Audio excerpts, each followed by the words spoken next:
সবাইকে স্বাগত জানাচ্ছি। আমি ফিরোজ তোহা। শুরুতেই সংবাদ শিরোনাম। বাংলাদেশের সর্বশেষ গুরুত্বপূর্ণ আপডেট সংবাদে আপনাকে স্বাগত। শুরুতেই সংবাদ শিরোনাম, পরে বিস্তারিত। ভারতের আনন্দবাজার পত্রিকার প্রতিবেদন, মোটা অঙ্কের টাকায় বাংলাদেশের প্রভাবশালীরা আশ্রয় নিচ্ছে ভারতে। ছাত্র জনতার গণ অভ্যুত্থানের মুখে শেখ হাসিনা ভারতে পালিয়ে গেছে। এরপর গ্রেপ্তার আতঙ্কে ভুগছে আওয়ামী লীগের প্রভাবশালী অনেক এমপি এবং রাজনীতিবিদরা। অনেকেই ইতিমধ্যে বিভিন্ন মামলায় পুলিশের হাতে গ্রেপ্তার হয়েছে। এমন অবস্থায় আত্মগোপনে থাকা প্রভাবশালী এমপি এবং রাজনৈতিকেরা মোটা অঙ্কের অর্থের বিনিময়ে ভারত বাংলাদেশ সীমান্তের দুই পাশের সক্রিয় সিন্ডিকেট চক্রের মাধ্যমে ভারতে পাড়ি জমাচ্ছেন। সীমান্ত পাড়ি এবং প্রতি মাসে থাকার বিনিময়ে সিন্ডিকেট চক্রের সদস্যদের প্যাকেজ ভিত্তিক বাংলাদেশি মুদ্রায় 7 লক্ষ থেকে 14 লক্ষ টাকা দিতে হচ্ছে তাদের। এরপর জানিয়ে দিব ছাত্রদলের নেতাকর্মীদের প্রতি জরুরি নির্দেশনা।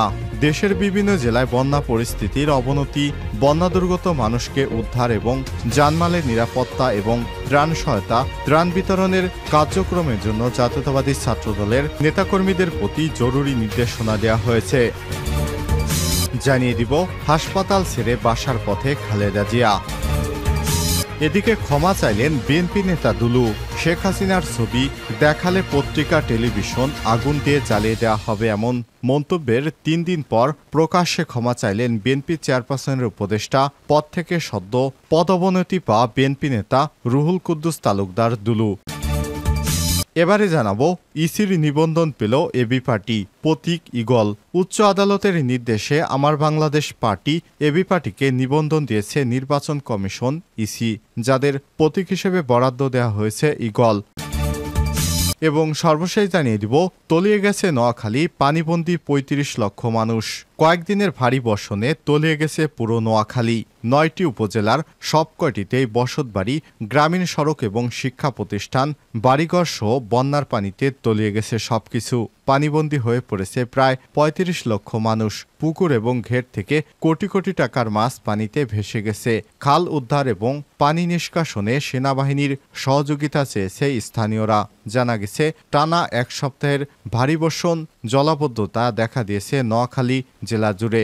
জেলা সদর সেনবাগ এবং সোনাইমুড়ি, চাটখিল, বেগমগঞ্জ, কবিরহাট, কোম্পানিগঞ্জ, সুবর্ণচর উপজেলার বেশিরভাগ নিচু এলাকা প্লাবিত হয়েছে। এতে সীমাহীন ভোগান্তির মধ্যে পড়েছে এসব উপজেলার বাসিন্দারা। প্রিয় দর্শক, এতক্ষণ শুনছিলেন সংবাদ শিরোনাম, এবারে বিস্তারিত।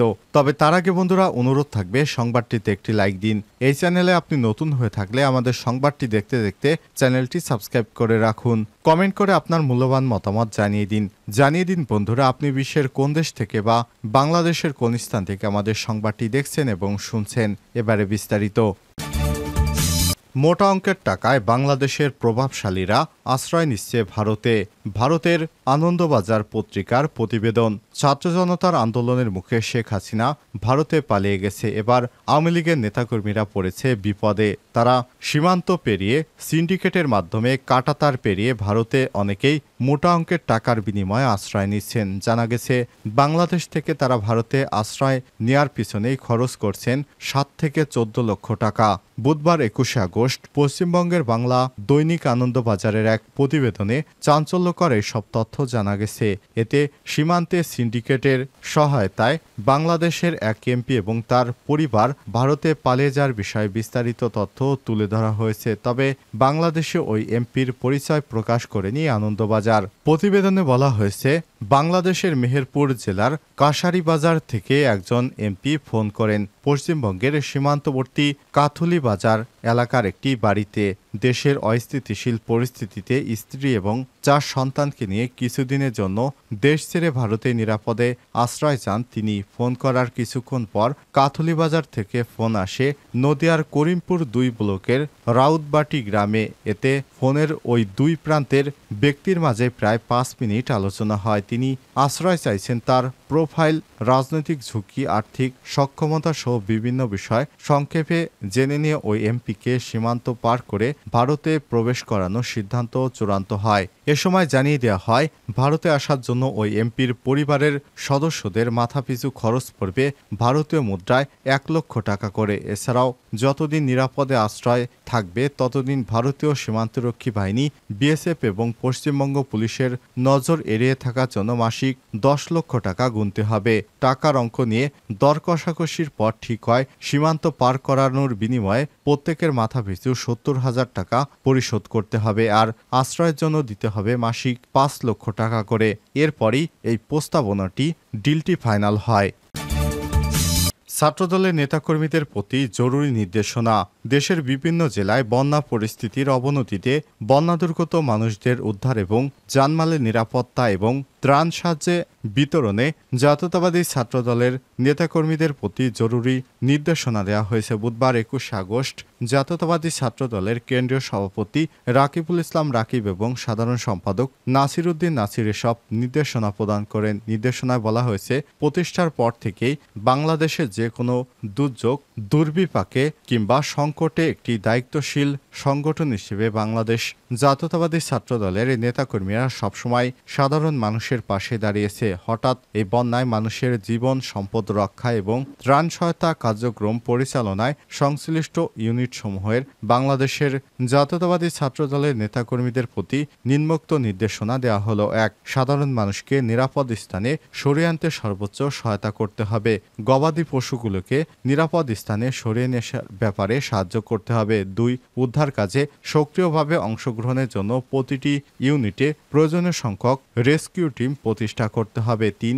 স্থানীয় বিএনপি নেতাদের সাথে পরামর্শক্রমে ত্রাণ কার্যক্রম পরিচালনা করতে হবে। 4. শুকনা খাবার দিতে হবে এবং রান্না করা খাবার দিতে হবে। 5. যারা বাড়ি ছেড়ে আশ্রয় কেন্দ্রে যাবেন, যাদের বাড়িঘর নিরাপদ নিশ্চিতের জন্য স্থানীয়দের সাথে পরামর্শক্রমে প্রয়োজনীয় উদ্যোগ গ্রহণ করবেন। 5. বন্যা পরবর্তী সময় শিক্ষার্থীদের শিক্ষা উপকরণ প্রয়োজনীয় সমস্ত কিছু দিয়ে সহায়তা করবেন।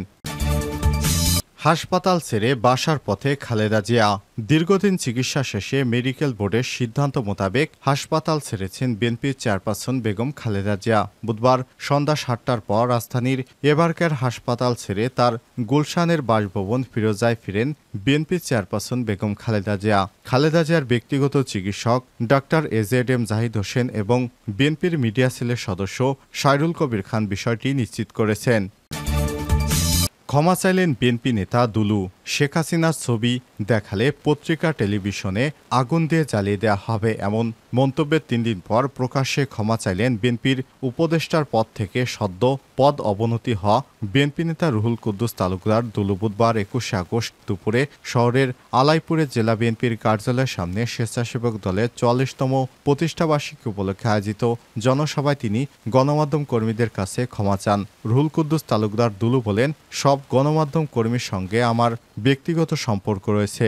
আমি যেটি বলেছি সেটি ভুল হয়েছে।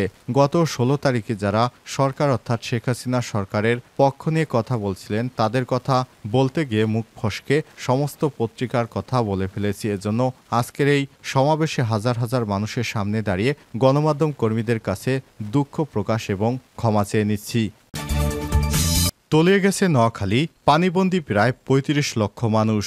কয়েকদিনের ভারী বর্ষণে তলিয়ে গেছে পুরো নোয়াখালীর 9টি উপজেলার সবকটির বসতবাড়ি, গ্রামীণ সড়ক এবং শিক্ষা প্রতিষ্ঠান, বাড়িঘর বন্যার পানিতে তলিয়ে গেছে। পানিবন্দী হয়ে পড়েছে প্রায় 35 লক্ষ মানুষ। পুকুর এবং ঘের থেকে কোটি কোটি টাকার মাছ পানিতে ভেসে যাচ্ছে। খাল উদ্ধার এবং পানি নিষ্কাশনে সেনাবাহিনীর সহযোগিতা চান স্থানীয়রা। জানা গেছে, টানা 1 সপ্তাহে ভারী বর্ষণে জলাবদ্ধতা দেখা দিয়েছে নোয়াখালী জেলা জুড়ে। জেলার সদর সেনবাগ এবং সোনাইমুড়ি, চাটখিল, বেগমগঞ্জ, কবিরহাট, কোম্পানীগঞ্জ, সুবর্ণচর উপজেলার বেশিরভাগ নিচু এলাকা প্লাবিত হয়েছে। এতে সীমাহীন ভোগান্তিতে পড়েছে সব এলাকার বাসিন্দারা। পানিতে ডুবে গেছে আমন ধানের বীজতলা, শাকসবজি। এছাড়াও মাঠে পানি বেশি থাকায় অনেক এলাকায় কৃষক খেতে আমন লাগাতে পারছে না। জলবদ্ধতায় আটকে গেছে জেলার 35 লক্ষ মানুষ। ডুবে গেছে সড়ক, বাসাবাড়িতেও ঢুকছে পানি। পানি নিষ্কাশনের ব্যবস্থা ভালো না হয় দীর্ঘ সময়ের ব্যাপক জলবদ্ধতায় চরম দুর্ভোগে পড়তে হচ্ছে নোয়াখালীবাসীদের। সেনাবাহিনীর সহযোগিতায় দ্রুতই জলাবদ্ধতা নিরসন কার্যকলাপ পদক্ষেপ নেওয়ার দাবি জানান পানিবন্দী মানুষজন। আবহাওয়া অফিস বলছে সোমবার ভোর 6টা থেকে মঙ্গলবার ভোর 6টা পর্যন্ত 174 মিলিমিটার বৃষ্টিপাত হয়েছে। দিনেও বৃষ্টিপাত অব্যাহত রয়েছে। এ কারণে ভারী ঢল এবং ভারত থেকে বাঁধের গেট খুলে দেওয়ার কারণে বাংলাদেশে বন্যা পরিস্থিতি সৃষ্টি হয়েছে। এছাড়াও বাংলাদেশের প্রত্যেকটি নদ নদীতেও পানি বৃদ্ধি পেয়েছে।